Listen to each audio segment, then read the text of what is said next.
Hello everyone, welcome back to the channel. आज इस video में हम अपना नेक्स्ट टॉपिक पढ़ने वाले हैं और आज का हमारा जो टॉपिक है वो है लेरिंजाइटिस। ओके, तो आप सभी को पता ही होगा कि URTI हम पढ़ रहे थे, मतलब अपर रेस्पिरेटरी ट्रैक्ट इन्फेक्शन, और उसमें हमने जितने भी इन्फेक्शंस पढ़े उसमें लास्ट आता है लेरिंजाइटिस। ठीक है, और लेरिंजाइटिस कहाँ होता है? लेरिंग्स में। ठीक है, नाम से ही पता लग रहा है, लेरिंजाइटिस लेरिंग्स। ठीक है, तो वो मत भूलना। ओके, डेफिनेशन देखते हैं सबसे पहले। तो इन्फ्लेमेशन ऑफ लेरिंग्स, जिसको हम क्या बोलते हैं?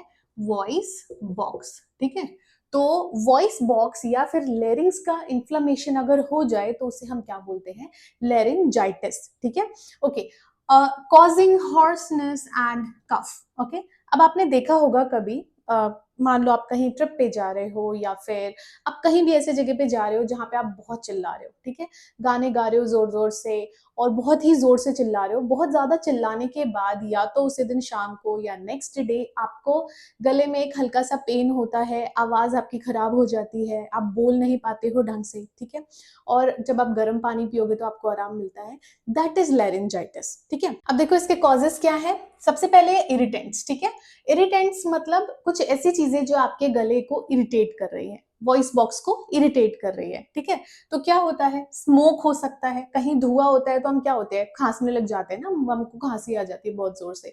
तो धुआं भी क्या करता है? अगर हम इनहेल करते हैं तो वो हमारे वॉइस बॉक्स को जाके, हमारे लैरिंग्स को जाके वो इरिटेट करता है। ठीक है, तो स्मोक के वजह से, किसी केमिकल फ्यूम के वजह से। ओके, अगर आपने कभी भी केमिस्ट्री लैब में एक्सपेरिमेंट्स किए हो या फिर किसी का ऐसे कोई भी एक्सपीरियंस है, कोई केमिकल है आपके सामने, तो उससे जो फ्यूम निकलता है, ठीक है, वो फ्यूम आपको इरिटेट करती है। जैसे अगर एसिड की बात करें, हम कोई भी अगर नॉर्मल एसिड भी अगर हम ले और उसको अपने सामने पोर करें तो उससे जो फ्यूम निकलेगा वो भी आपको इरिटेट करता है। ठीक है, तो केमिकल फ्यूम्स हो गए। स्टमक एसिड है फ्रॉम एसिड रिफ्लक्स। ठीक है, तो अब केमिकल फ्यूम में मैंने एग्जांपल दिया एसिड का। ठीक है, तो एसिड तो हमारे स्टमक में भी होता है। अब जब एसिड रिफ्लक्स होता है, एसिड रिफ्लक्स का क्या मतलब है कि कभी कभी ऐसा होता है आपको कि रिगर्जिटेशन होता है ना, सारा खाना आपको गले तक आता है। वैसे ही एसिड का भी रिफ्लक्स होता है, मतलब वो एसिड जो है वो स्टमक से बाहर गले तक आ जाता है। ठीक है, तो वो जब एसिड रिफ्लक्स होता है तो उसमें क्या प्रेजेंट होता है? Stomach acid. ठीक है, स्टमक एसिड क्या है? वो भी इरिटेट करता है लैरिंग्स वगैरह को। ठीक है, ओके। देन आता है वायरल। ओके, किसी भी वायरस की वजह से हो सकता है, जो प्रीवियसली हम पढ़ते आ रहे हैं, एडिनो वायरस, कोविड है, इन सब के वजह से हो सकता है। देन बैक्टीरियल, बैक्टीरिया के वजह से भी लेरिंजाइटिस हो सकता है। ठीक है, उसके बाद है वोकल स्ट्रेन। वोकल स्ट्रेन जो मैंने आपको बोला कि सपोज आप चिल्ला चिल्ला के गाना गा रहे हो, किसी कॉन्सर्ट में गए हो, चिल्ला कर आप मतलब एक होता है ना कि एंजॉय कर रहे हो, और वो एंजॉय के चक्कर में आपके वोकल कॉर्ड्स पे बहुत ही ज्यादा स्ट्रेन पड़ता है। ठीक है, तो वहां पे प्रेजेंट होता है वोकल फोल्ड्स। ठीक है, हमारे वोकल कॉर्ड में वोकल फोल्ड्स प्रेजेंट होते हैं। ठीक है, अब ये वोकल फोल्ड्स में ना बहुत ही छोटे छोटे ब्लड वेसल्स होते हैं। ओके, अब जब हम इसको ज्यादा स्ट्रेन करते हैं ना तो वो ब्लड वेसल्स क्या हो जाते हैं? वो इरिटेट होते हैं और वो इन्फ्लेम हो जाते हैं, मतलब स्वेल हो जाएंगे। ठीक है, अब वो जो रीजन है ना, इसको स्वेल होने का रीजन कुछ भी हो सकता है। कुछ इरिटेट कर रहा है, केमिकल हो गया या कोई इन्फेक्शन हो गया, तो कुछ भी होगा। तो वोकल फोल्ड्स में जो टाइनी ब्लड वेसल्स है, मैं यहाँ लिख देती हूँ, टाइनी ब्लड वेसल्स। ठीक है, वो क्या होंगे? स्वेल हो जाएंगे। ठीक है, अब वो स्वेल हुए, दैट मीन्स लेरिंजाइटिस है। ठीक है, ओके। नेक्स्ट आ जाते हैं हम टाइप्स पे। तो इसके भी दो टाइप हैं, एक्यूट और क्रोनिक। जो जल्दी ठीक हो जाए एक्यूट, जो टाइम लगाए वो क्रोनिक। देन क्लिनिकल मैनिफेस्टेशन की बात करूं तो हॉर्सनेस। ठीक है, हॉर्सनेस क्या होता है कि हमारा जो गला होता है वो, हम बात करते हैं ना तो आवाज बहुत अजीब से निकलती है। ठीक है, हॉर्सनेस इसको इसलिए बोलते हैं क्योंकि वो घोड़े जैसी आवाज हो जाती है। ठीक है, इसी वजह से हम उसे हॉर्सनेस बोल रहे हैं। Then sore throat. ओके, गले में दर्द रहेगा, थोड़ा टेंडर रहेगा, आप टच भी करोगे तो आपको थोड़ा सा दर्द हो सकता है। उसके अलावा एफोनिया, एफोनिया का मतलब टोटल या फिर near to total voice loss. ठीक है, मतलब उसमें बात नहीं कर पाते हैं। ओके, ड्राई कफ, कफ नहीं आएगा, मतलब जो स्पूटम होता है वो नहीं आएगा, बस आपको कफ होगा। अब कफ क्यों हो रहा है? क्योंकि ये जो लेरिंग्स है ये बहुत ही ज्यादा इरिटेट हो रहा है, वहां पे टिंगलिंग सेंसेशन होने शुरू हो जाएंगे। और जब वहां पे टिंगलिंग होती है ना तो आपको ऐसा लगता है कि कुछ है वहां पे, कफ करके उसको निकाल दो। ठीक है, इसी वजह से ड्राई कफ होता है। और माइल्ड फीवर भी देखा जा सकता है, ठीक है। नेक्स्ट आ जाते हैं हम डायग्नोस्टिक इवैल्यूएशन पे। तो डायग्नोस्टिक इवैल्यूएशन में क्या है, क्लिनिकल एग्जामिनेशन, ठीक है। क्लिनिकल एग्जामिनेशन में आप मेडिकल हिस्ट्री पूछ सकते हो, फिजिकल एग्जामिनेशन कर सकते हो, ठीक है। फिजिकल एग्जामिनेशन में हम क्या देखेंगे, नेक के आसपास कोई लिम्फ नोड स्वोलन तो नहीं है, या फिर टेंडरनेस चेक करेंगे, आप टच करके देखोगे कि वो दर्द हो रहा है क्या, ठीक है।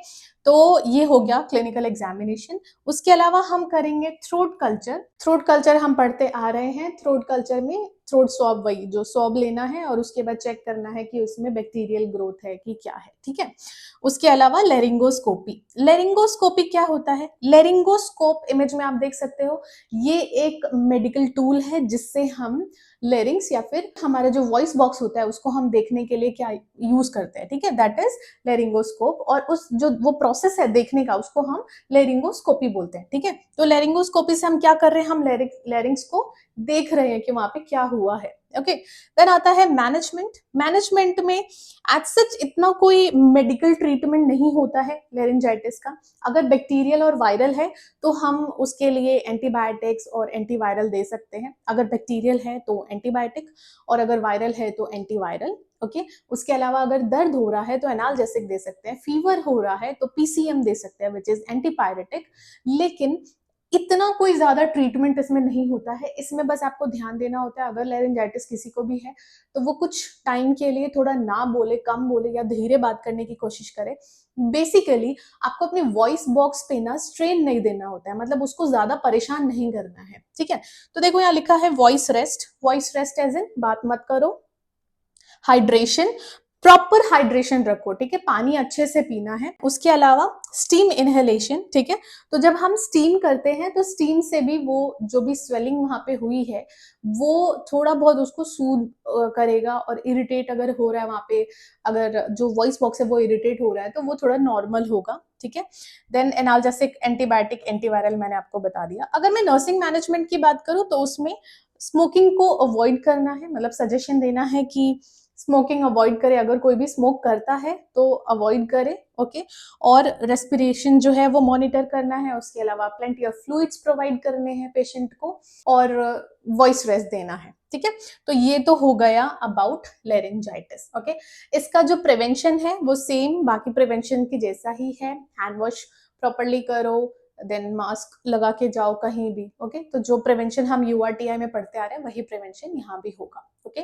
तो आई होप आपको ये सब कुछ अच्छे से समझ में आया हो। अगर ये वीडियो अच्छी लगी तो वीडियो को लाइक करें, चैनल को सब्सक्राइब करें, और कोई भी डाउट या फिर रिकमेंडेशन है तो आप मुझे कमेंट सेक्शन में बता सकते हो। और यहाँ पे हमारा यूआरटीआई खत्म होता है, इसके बाद जो डिजीजेस होंगे वो होंगे, हम पढ़ेंगे सीओपीडी हो गया, एस्थमा हो गया, मतलब जितने भी बड़े बड़े डिजीजेस हैं ना रेस्पिरेटरी में, वो अब हम शुरू करेंगे, okay. Thank you so much for watching.